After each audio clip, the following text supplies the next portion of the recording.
Itu adalah kucing liar, ngapain diambil katanya seperti itu. Dia kan bisa cari makan sendiri. Nah, ini alasan-alasan yang tidak masuk akal seperti ini perlu kita kupas tuntas dalam kasus ini.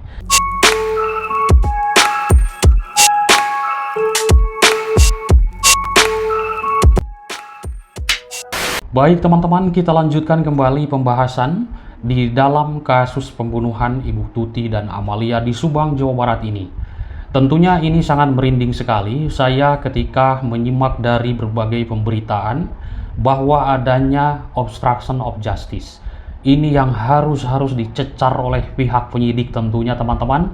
Orang-orang yang menghalangi atau juga mungkin bisa dikatakan oknum ya, yang menghalangi penyidikan dan penyelidikan. Kalau benar-benar memang begitu banyak sekali OOJ menurut teman-teman yang tertulis di berbagai kolom komentar, begitu banyak sekali, ini sungguh-sungguh tega sekali teman-teman. Benar sekali kata teman-teman di berbagai kolom komentar, adanya sebuah kepentingan dalam kasus ini. Jadi ini kasus bukan kasus sembarangan tentunya. Ya, ada unsur-unsur tertentu mungkin dari orang-orang yang sangat-sangat berkepentingan dalam kasus ini. Itu dugaan-dugaan ya, hanya analisa kita semuanya. Saya menyikapi hal ini dari keterangan, yaitu Dirkrimum Polda Jabar Kombes Pol Surawan mengatakan pihaknya akan terus menggali apa yang dilakukan mereka di tempat kejadian perkara pembunuhan Tuti dan Amalia. Karena dikatakan di sana ada sejumlah aktivitas, yaitu polisi berpangkat perwira dan juga bintara yang memasuki tempat kejadian perkara atau TKP kasus pembunuhan tersebut. Nah, ini yang paling rawan beritanya, yang paling mengerikan di tanggal 19-nya. Di situ, teman-teman, banyak sekali masalah. Karena tidak boleh sembarang orang masuk ke tempat kejadian perkara. Ketika saya menyimak pemberitaan, ada yang memindahkan mobil Yaris, ada yang masuk TKP, mengambil ini, mengambil itu, alasan mengambil kucing. Ngapain kucing diambil kan? Wong dia dikatakan kucing liar. Itu menurut keterangan Ahmad Taufan yang saya simak dari berbagai keterangan media yang sudah beredar. Itu adalah kucing liar, ngapain diambil katanya seperti itu. Dia kan bisa cari makan sendiri. Nah, ini alasan-alasan yang tidak masuk akal seperti ini perlu kita kupas tuntas dalam kasus ini. Karena itu bukan alasan hanya mengambil kucing. Ternyata di sana banyak dugaannya. Iya, menghilangkan barang-barang bukti. Kan tidak boleh. Sampai shock ketika mendengar hal itu, yaitu waktu itu adalah AKBP Sumarni. Memindahkan mobil Yaris, tidak boleh kan sebenarnya. Entah apa yang mereka ambil oleh para terduga pelaku ini atau para pelaku ini.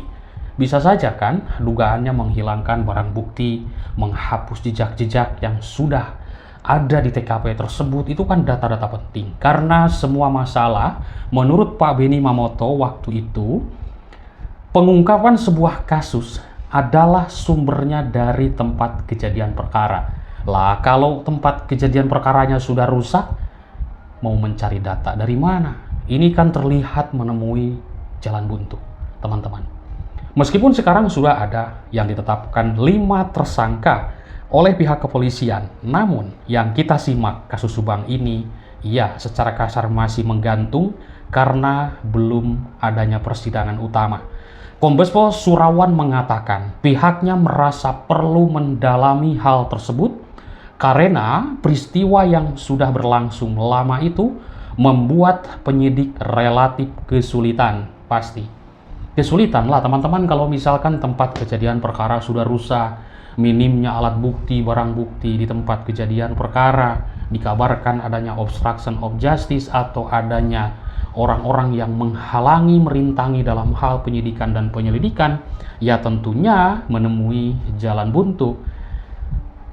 Luar biasa kasus Subang ini. Kalau saya melihat ya memang kalau tidak dibahas kasus Subang ini kok begitu rasanya nggak tega ya. Kita kalau tidak mengupas habis kasus Subang ini nggak tega ya. Keadilan kedua almarhumah ini di mana gitu loh. Almarhumah ini ya semoga kedua almarhumah ini diterima di sisi Tuhan Yang Maha Kuasa ya. teman-teman, karena kalau kita melihat dari kasusnya begitu terkatung-katung, lah kok saya juga membahasnya sedih sekali. Tapi kalau tidak dibahas lah tenggelam. Tenggelam tidak akan teringat lagi kejadian yang begitu kelam oleh kita semuanya, teman-teman. Luar biasa. Lebih lanjut, menurut keterangan Kombes Pol Surawan menyebut, apabila dalam pendalaman ditemukan mereka merusak tempat kejadian perkara, maka akan dapat dikategorikan pelanggaran dan perbuatan melawan hukum. Ini yang harus dipres, teman-teman. Obstruction of justice. Siapa saja ini yang merusak, ya kan? Nah, bisa jadi dugaannya orang-orang yang masuk tempat kejadian perkara tersebut adalah memiliki keilmuan masing-masing untuk menghilangkan jejak. Dalam artian jejak tersebut adalah ya barang bukti lah ya yang menuju ke pelaku. Seperti itulah inti kasarnya, teman-teman. Karena adanya jejak-jejak mereka itu kan bisa dideteksi. Misalkan jejak telapak kaki, baik yang pakai sendal, baik yang tidak, itu kan kelihatan. Kalau misalkan pakai sandal, pakai sepatu, kita kan ya secara kasat mata kita bisa samakan sepatunya bagaimana, sandalnya bagaimana, tapi polisi kan lebih jeli dalam hal itu. Namun dalam hal kasus Subang ini dikatakan Kombes Pol Surawan adanya yang merusak TKP atau TKP sudah rusak, ya pasti jejak-jejak juga sudah tidak ada. Sehingga pihak penyidik agak kesulitan. Menurut Kombes Pol Surawan, kesulitannya sekarang yaitu karena peristiwa pembunuhan terjadi itu sudah lama. Nah, akhirnya penyidik membandingkan foto olah TKP yang lama dengan yang baru. Betul sekali, 2 tahun lebih lamanya. Kasus Subang ini menggantung, ya kan? Sudah begitu disiarkan di berbagai media massa, pemberitaan sudah begitu merebak. Akan tetapi kasusnya masih menggantung meskipun sudah ada tersangkanya. Kita sebagai warga masyarakat yang ingin sekali keadilan untuk kedua almarhumah sampai sekarang ini belum puas karena belum adanya sidang utama.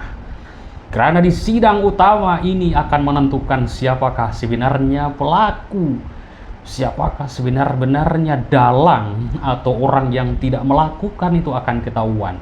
Di sana biji sebuah masalah akan dibongkar, apalagi adanya justice kolaborator. Ini teman-teman luar biasa. Saya masih ingat perkataan Pak Yosep, kalau diartikan berarti Pak Yosep sudah tahu. Pernyataannya adalah Bapak akan bongkar nanti di persidangan. Berarti Pak Yosep sudah mengetahui, ya kan? Nah, cuman mungkin dugaannya seperti saya silangkan dengan komentar teman-teman yang begitu banyak sekali di berbagai kolom komentar mengatakan bahwa Pak Yosep ini sudah mengetahui pelakunya, ya bisa juga dia itu ada keterlibatannya. Waduh, luar biasa teman-teman. Intinya kita doakan saja semoga kasus ini cepat selesai dan yang menangani kasusnya yaitu pihak kepolisian diberikan kemudahan, teman-teman ya. Nah, dulu waktu kita melihat ya prarekonstruksi, rekonstruksi di sana itu seru sekali ya teman-teman. Dan setelah rekonstruksi, Kombes Pol Surawan mengatakan yaitu akan melengkapi berkas perkara untuk dilimpahkan ke kejaksaan. Selain itu, penyidik terus mendalami rangkaian peristiwa lainnya. Nah, ini teman-teman yang jadi masalah yang mengganjal di pikiran kita semuanya. Lah kok tega sekali adanya obstruction of justice atau adanya oknum ya secara kasar seperti itu yang menghalangi. Ini saya membahas masalah obstruction of justice tentunya dasarnya dari pernyataan seorang Kombes Pol Surawan dari Polda Jabar. Seperti itu, kita tinggal jelaskan lagi. Beginilah pendapatnya Kombes Pol Surawan dalam menjelaskan adanya yaitu orang-orang yang masuk ke TKP tanpa adanya prosedur. Teman-teman, luar biasa kasus Subang ini. Setelah 2 tahun, akhirnya pihak kepolisian menetapkan 5 orang. Dari mana? Yaitu setelah Ramdhanu menyerahkan diri ke pihak kepolisian Polda Jabar. Mengerikan mendengar pengakuan Ramdhanu, mengerikan. Saya mendengar sendiri, melihat sendiri, teman-teman, mengerikan sungguh-sungguh. Sadis sekali apa yang mereka para pelaku ini lakukan dalam kasus ini. Merinding teman-teman ya. Kalau teman-teman juga mendengar dalam pengakuannya, sungguh-sungguh mengerikan. Ya kalau secara kasarnya, gimana ya melihat dari dekat seorang Ramdhanu ketika mengakui perbuatannya. Nah, tapi ya mungkin inilah jalan Tuhan yang sudah membukakan pintu hati seseorang, tidak bisa ditutup lagi dengan alat apapun. Ketika membolak-balikan hati seseorang, maka akan terbukalah semuanya. 2 tahun lebih lamanya memendam rahasia, menyimpan rahasia rapat-rapat, berbagai alasan dikeluarkan, ABCD, ini dan itu. Tapi kalau Tuhan sudah berkehendak membuka sesuatu, hati seseorang akan terbuka. Akhirnya 5 orang menjadi tersangka. Dan ingat, dulu Pak Yosef mengatakan bahwa kuncinya adalah Ramdhanu. Kunci utama, kunci mahkota adalah Ramdhanu. Saya masih teringat, bahkan rekaman ini masih ada, bahwa Ramdhanu adalah saksi kunci utama dalam kasus ini. Biarlah Ramdhanu yang berbicara sendiri, biarlah Ramdhanu yang menyebutkan para pelakunya.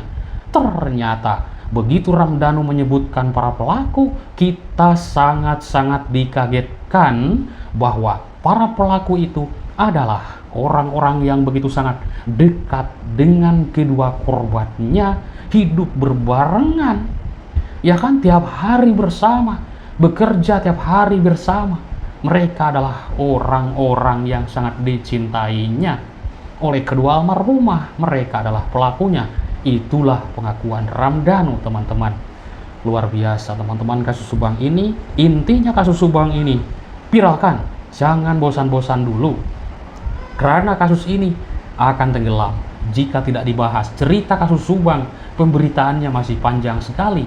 3 orang tersangka yang belum ditahan, itu menjadi pembahasan dan sorotan kita semuanya, menjadi tanda tanya besar kita semuanya. Intinya kita serahkan 100% percaya terhadap pihak kepolisian yang menangani kasus ini. Saya sendiri percaya 100% pihak kepolisian akan menuntaskan kasus ini. Semoga ini menjadi doa positif untuk aparat kepolisian yang menangani kasus ini cepat selesai. Amin, teman-teman. Tolong diaminkan, teman-teman. Semoga menjadi doa yang terbaik buat kasus ini selesai, terungkap, habis semuanya. Terima kasih atas perhatiannya, teman-teman. Dimanapun Anda berada, salam sehat untuk semuanya. Bye-bye.